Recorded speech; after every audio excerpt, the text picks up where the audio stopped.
How about this poster, huh? It's kind of cool, isn't it?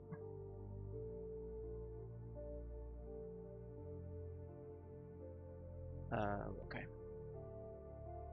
Welcome back to another video essay movie review by me. If you're new here, I don't typically do content like this where I can exactly speak off the dome.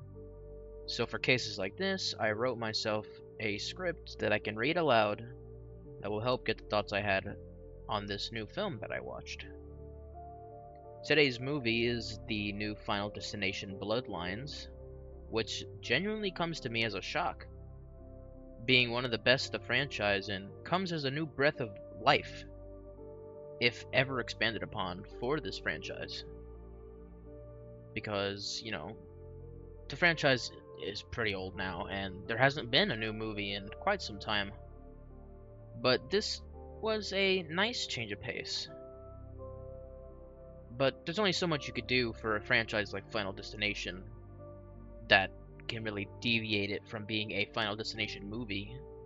But in this case, they did a pretty good job. The movie begins, and it immediately rolls you into the sense of peril as the initial main character is suddenly plunged into a night that is supposed to be her best and quickly finds it to be the exact opposite. And it's not for the fact that everyone in the first half of the movie is a jerk, conveniently on the day that they're supposed to die. But as a twist to the audience, it was all just a dream.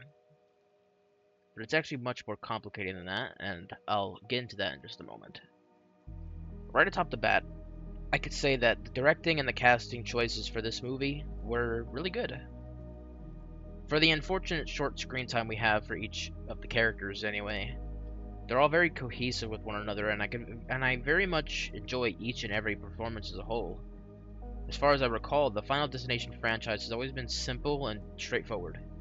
Throw a bunch of people out in the real world and they die one by one in various random gruesome ways. This is the first time in my opinion that the franchise does something a little bit more interesting.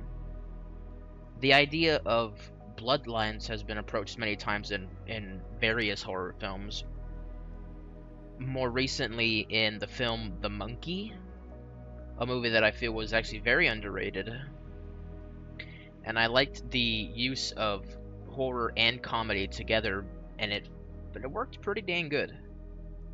And it was done in a way that was both creative and it didn't take away from the horror aspect of the movie. This movie is very similar to that one, actually, in the fact that the second main character quickly discovers the realization that not only did the original character survive, she actually saved everyone from the dream that she did have.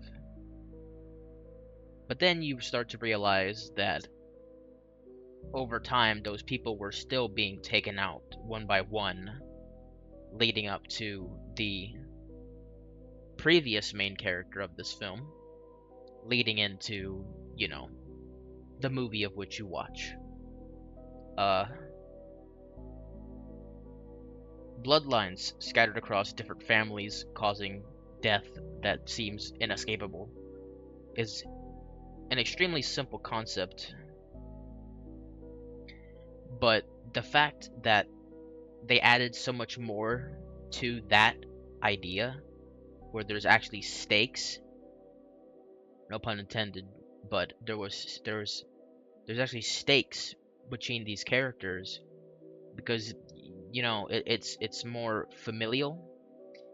The characters were extremely relatable, and you can like understand like each person's point of view, even though you obviously want to be rooting for the main character. There's a lot of things you can take from each character's perspective on the fact of the matter that they're all going to eventually die.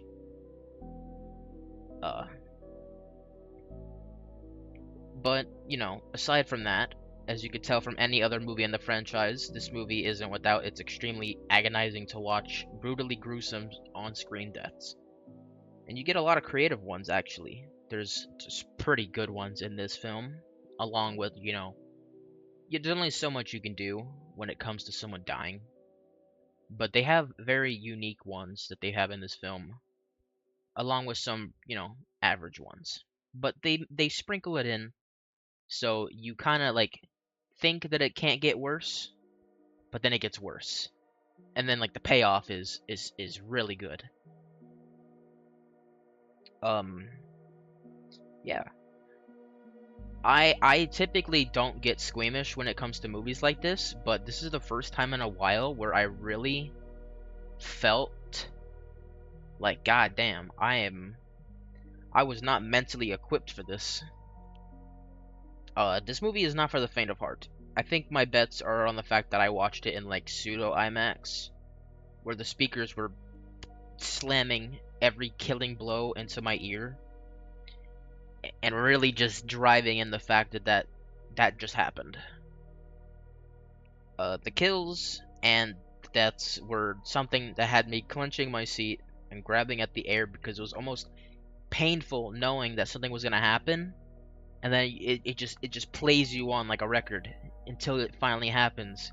It really just eats away at you, and I think that was really the way that it was done was really smart.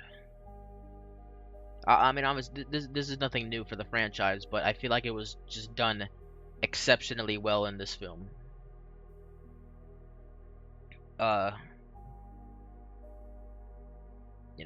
there's there's not really a lot of negative things I could say about this film, which is kind of funny to me because movies like this, it's typically like corny comedy, or it's got cheesy line delivery or things like that, but like everyone in this film did an exceptionally good job. Like I said, the cast was incredible with one another, and the comedy was very down to earth and relatable. Considering the film is surrounded by a dysfunctional family, it really does capture the essence of that really well. Because even though we struggle to take each other seriously sometimes, and it's difficult to keep our shit together, families still believe and want the best for one another. Unfortunately, in this case, given the franchise, just don't expect to get attached to any of the characters you see. But this is a good opportunity to really go back to the drawing board of what it takes to make a Final Destination movie and really continue to put more unique spins on it that could potentially revitalize this franchise as a whole. Really make it something new and bring new life to it. That being said, I did enjoy this movie quite a lot, and despite it being incredibly rough to watch for squeamish little punk like me, it's really good for people who are both new fans and old fans, and there's something to enjoy for everybody. And for a franchise that was seemingly discontinued, it surprisingly made a really solid comeback. Until we get an eventual sequel or another remake, whatever comes first, I think that there's hope for this franchise again. But as we come to a close, I will say that this is a great Final Destination film and a good movie as a whole, and I absolutely encourage you recommend this to your friends and family. And if you've watched it, do you agree with my take? Let's talk about it in the comments and let me know what you thought about the film. My final rating is 10 out of 10. Thanks for watching, and I hope to see you soon. And before I leave, as you may or may not know, I stream almost every day at twitch.com slash, sorry, no, it's twitch.tv slash Ozzy2002 _ and I upload YouTube videos almost every week of games that I play or simply sharing whatever thoughts I have on my mind like this video. And if that interests you, please look out for me and more content, and thank you for watching this video. Have a good day. I'm gonna just prolong this outro because I'm almost hitting 10 minutes. And I'm gonna say that the ending is actually really cool. The ending was something that they didn't need to do, but the fact that they did do what they did was really unique. And I think people are really gonna enjoy this film. Alright, thanks for watching.